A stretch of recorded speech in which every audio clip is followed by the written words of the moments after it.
bottom line, it's very simple. I mean, you have to work hard through good times, through bad times. You never stop. You never give up. Also, I mean, you know, when times are tough, you follow your dreams always. Never procrastinate. You know, if something needs to get done, you do it now. You don't wait till tomorrow because you don't know if you're going to be here tomorrow. And never be entitled.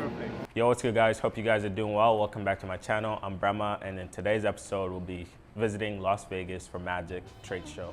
Magic's a fashion trade show that happens twice a year in Las Vegas, standing for men's apparel gold in California.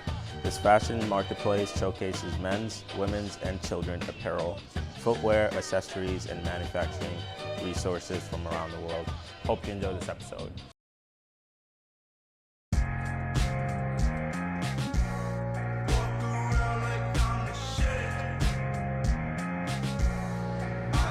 Today, Unfinished Legacy crew is taking on the Magic Trade Show in Las Vegas 2022.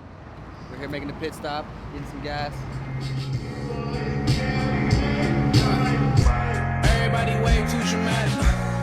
I live life in a comedy. Laugh my way to the bank.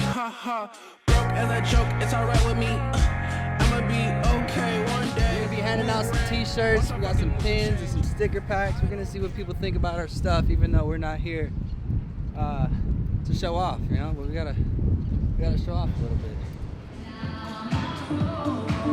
What's your name, bro? Donovan? Nice to meet you. About to be on the YouTube channel. Yeah, no way, sir. On the YouTube channel, yeah, man. This dude did a whole video. I'll show you the photo already.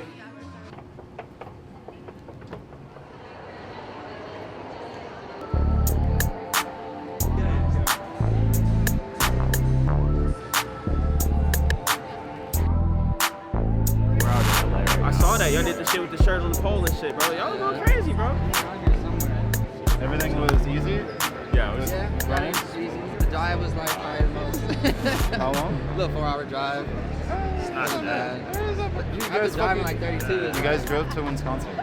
Alright, so we just got here and we got the homies here. I'm gonna just let them introduce themselves and then kind of give us a little bit of background and yeah, what you're doing here today. All right, so I'm David, and we work with the Goods Group. This is Sonako. We have a sales agency called the Goods Group. We basically work with all of these retailers like throughout the U.S. And what we're at is Project. It's basically where all the brands come together, buyers come together, and we show like all of our future collections at once. Just network and kind of just like catch up with each other. So the International Trade Show of Magic, hosted by Project, actually houses over 500 brands, men's and women's. Our side's the streetwear, urban, and footwear apparel side. So you'll see tons of brands featuring their latest product for spring of next year and some stuff for fall and holiday.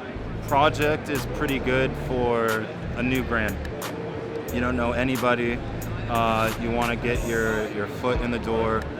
Basically, you come here, set up a booth, and just like show your products, show yourself, show your personality. Really, that's how you really connect with people. You connect personally first, and then you kind of show them the clothes, and then you build that relationship from there. Sure, and this isn't really open to public, right? It's mainly for the retailers that come in and see these brands? Yeah, it's just mainly for retail stores, also marketing, so like PR comes in here. So for all the new emerging brands, it's a great place to showcase your new collections. If you're starting with B2B business, wholesale is kind of scary because if you're a direct-to-consumer business, you obviously know your margins. So working at a 40 to 60% margin on the wholesale side may be scary, but there's potential and endless opportunity in business here.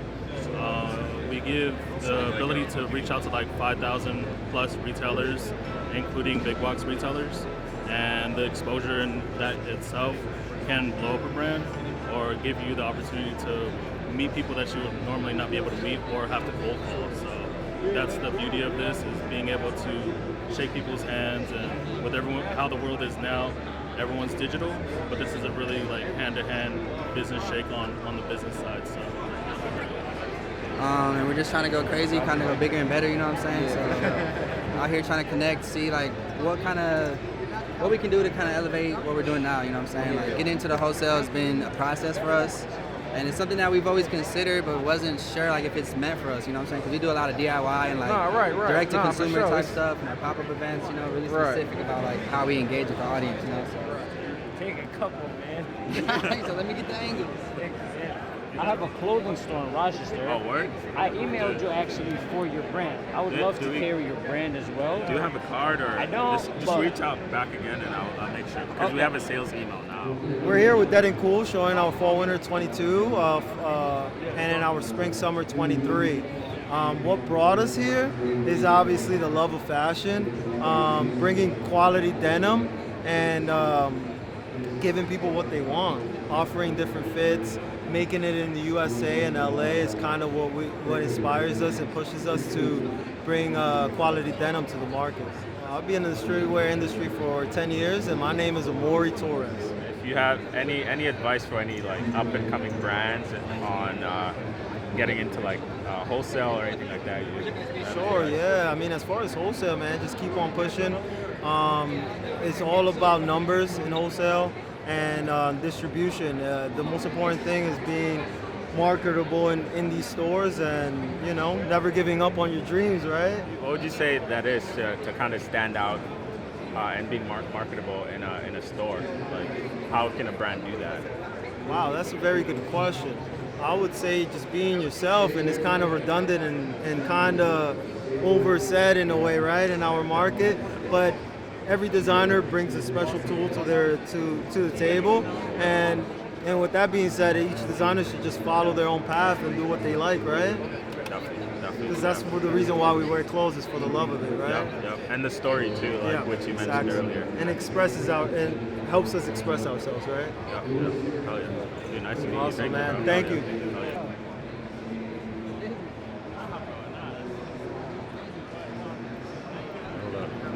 So we're here with, just introduce yourself, what you do, what brand you're running. So my name is Tulani Gazimbi. I'm originally from Zimbabwe. I lived in Zimbabwe half my life, 17 years, and then I lived in the US half my life, and now I'm based in Portugal. And 3 days before the pandemic, I relocated the brand to Portugal. So before the pandemic, the brand was like silhouettes. It was mostly like, it wasn't silhouettes, it was mostly blanks and reprinting.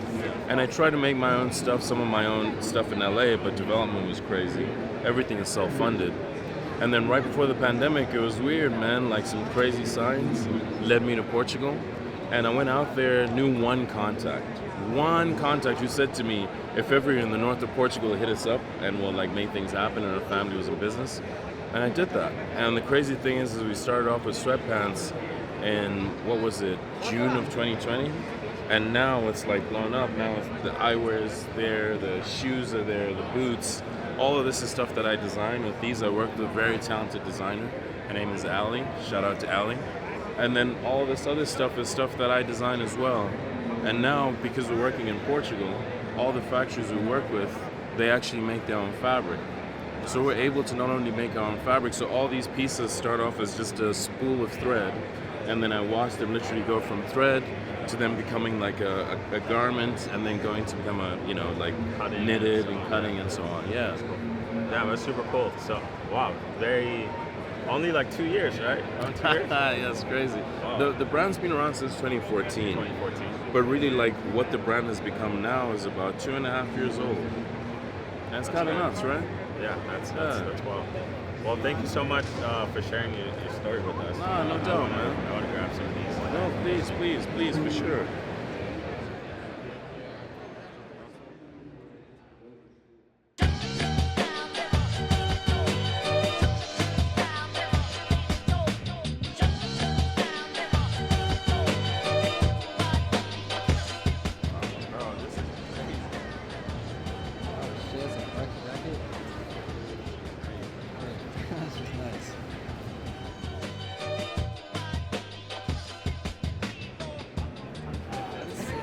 we're documenting for our YouTube channel. Can I get you on camera? If it's not too long, like a couple Just days. very simple. Okay. What legacy do you want to leave behind with your work and design language? Just really like a reflection of if somebody can tap into the passion that I have, you know, and that I put into designing, and that it's not that it's a work of love and a work of passion. If somebody through my clothing can tap into that energy, I'm a happy man. And lastly, for any up-and-coming designers who are either struggling to find their own path or anything like that, do you have any like advice that you've received at your like younger years that helped you like to keep going? I don't know if I received it or I heard Or if it you or have I one. suffered it, and I went through a difficult time of doing it. I think, you know, bottom line, it's very simple. I mean, you have to work hard through good times, through bad times. You never stop. You never give up. Also, I mean, you know, when times are tough, you follow your dreams always. Never procrastinate. You know, if something needs to get done, you do it now. You don't wait till tomorrow because you don't know if you're going to be here tomorrow. And never be entitled. And if you get something and you're successful for like one run and you have a good item or good season, don't think that it's done. You know, the work is only starting, and know that everything can come and go very easily. And just count your blessings when you do something. Just appreciate everything you do. Just know that you're only a channel of energy, and keep on hustling and working hard. That's it. Thank you so much. That was awesome. Thank you. This is where manufacturers are out here displaying what they're capable of doing, and as a brand, a lot of times like we're looking for manufacturers that could manufacture certain things. So we'll just kind of browse around, see what type of items we're trying to make in the future, and like what manufacturing places are able to do them. So we're just gonna check it out. And the one interesting thing, they're all by countries. So there's India right here. I see Vietnam, and like this all over. So.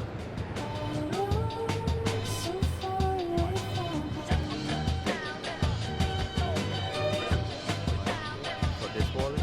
Yeah. Okay. So you guys.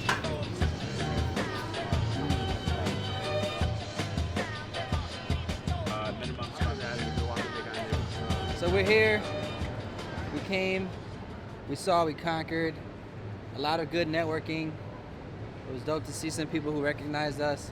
It was more dope to be able to expand our vision and get closer to all the resources that we need here at the Magic trade show here in Las Vegas. We're really excited for what's to come for our Unfinished Legacy. We hope you guys enjoyed the video. Dude's closing out. We're not even done yet. Beautiful experience. We got a bag full of like goodies, like this water bottle that I got for Brema's doing. Brema put that shit. He put that shit. It wasn't on camera, but he put that shit. It was. I was on camera then. Look. I got this water like this. And then you enter the putt footage. There we go. There we go. Give it $1. One water. Oh, all right. Thank you.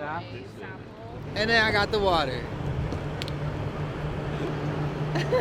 All right, so some of my takeaway from this trade show was just kind of learning a bit of history of the streetwear. I know it's one of the few convention that I keep hearing over and over, Magic, and this is kind of where a lot of, you know, as you guys have experienced throughout the video, a lot of streetwear, you know, are going there to showcase their upcoming lines so that they could get into retail and wholesale. For me as a brand owner, I'm constantly looking to just like learn and grow and expand my knowledge and ways of like navigating through this industry, just so I could have the right knowledge to be able to like move the right way and see what works for us and what doesn't. So this was a really great experience to be able to like learn and just kind of meet a lot of people. And yeah, that was basically my recap. Just kind of getting out there and like learning and documenting kind of culture and sharing it with you guys. So I hope you guys enjoyed this episode. We'll be back to kind of regular weekly upload back on this YouTube channel. So feel free to subscribe, leave a comment below on anything that you found interesting, or just any thoughts, leave it down below. Also like this video so we could get pushed to the algorithm. Again, thank you guys so much. Peace.